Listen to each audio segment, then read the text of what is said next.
would you want Pennywise chasing you? And there's no way. Nerd Reactor, roll out. Hi, Isaiah. How's it going? And your character's Good. name? Great name, by the way. And Thanks. okay, I'm back. So I was binging like the first three episodes back to back, and then I had a dream that it was in the show trying to solve my own murder mystery. So I was wondering for you if you ever had a dream where, like from your previous projects, like you're in your own show or movie. God forbid. Thank God I have not. No, no. No, if I haven't. Things have been. I mean, would you want Pennywise chasing you? And there's no way I want to dream about, or I don't want this. This serial killer that we're after. I don't want to be in that world. I want to play in that world, but I don't want to be in that world as in real life.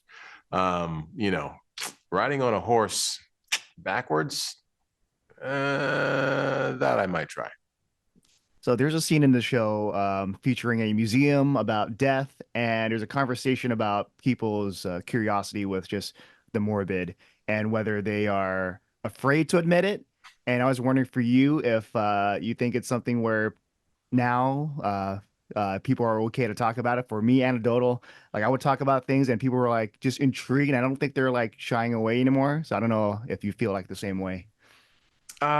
Yeah, it's that's hard to put a finger on, but I can tell you that there is a fascination with true crime. People they're if you can kind of put those in the same box, people love true crime. They love to read about it, to learn about it, to know what makes people tick.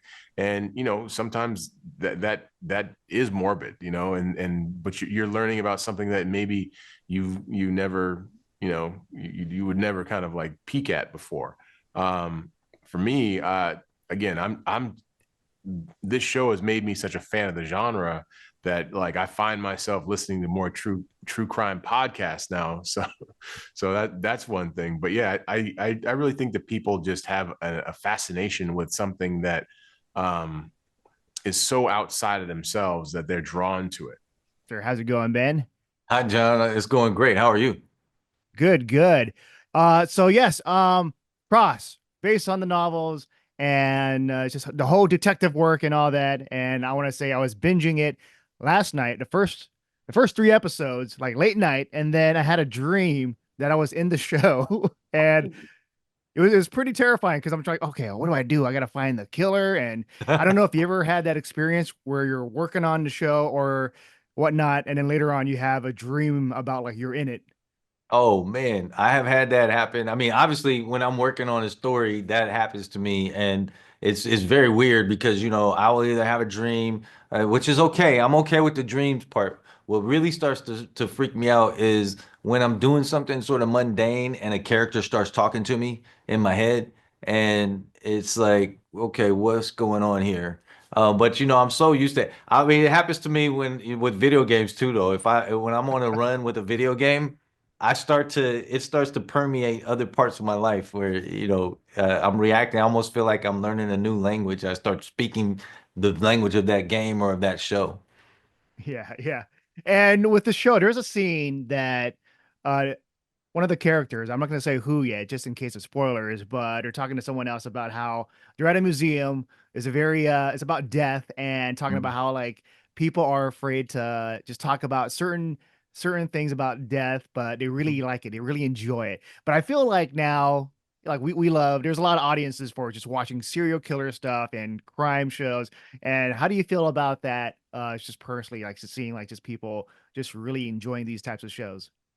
I think it's just part of human nature. I don't think it gets talked about enough, and I think some of us don't even want to acknowledge it as much. And I get it, but I think the same reason that if you see a bad accident on the highway and you tend to slow down and look at it, and maybe part of that is sort of maybe there's some genetic thing where you want to, if there's any clues about that'll make it, teach you how better to survive. Maybe that's why you're studying that, or maybe it's just because death itself is so mysterious to us and the mystique, is fascinating for us. And so, in thinking about this character and thinking about the serial killer in season one of Cross, the first question I asked was inspired by a documentary about the Night Stalker, where I found out that he was getting loads and loads of fan mail. And I asked myself who would write a fan letter to a serial killer. And then my next question was, who's the super fan among that fandom? And then my next question was, if that's a super fan, how would they pay homage? And I just kept following those questions until I ended up with our serial killer for season one.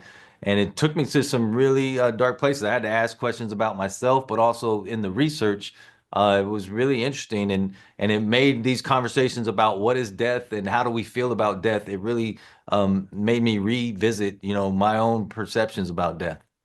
Yeah. And I think one of the things about this show is like just digging deep into the killer and just finding out reasons. And that's why I like a lot of the serial killer shows. You want to find out why they do the things they do. And I felt like you capture that here, especially with Alex Cross. And Mhm. so how do you go about in trying to make sure like this is what Alex does and he's trying to do the right thing? Yeah, I mean, I'm glad you put your finger on that because one of the things I took away from reading the Alex Cross books was that they give you a chance to live with the villain. And if it's a serial killer, and often it's a serial killer, they make that villain a real character. And so we decided to do that and get into their POV. And we got a chance to really dig into what is our villain's POV, what is their motivation, and what is their view on life and death. And so, but there's some really dark, twisted things going on. Now you have a guy like Alex Cross, whose background is forensic psychology. He's, a genius intellect and insatiable curiosity, but he's also got this, you know, clinical psychology background. And he's got to use that to get inside the mind of a psychopath. And you got to ask yourself, what kind of toll does that take on someone? But you also know that's what you want. You want someone out there who's willing to go to the darkest depths in a psychopath's mind in order to like protect us from that.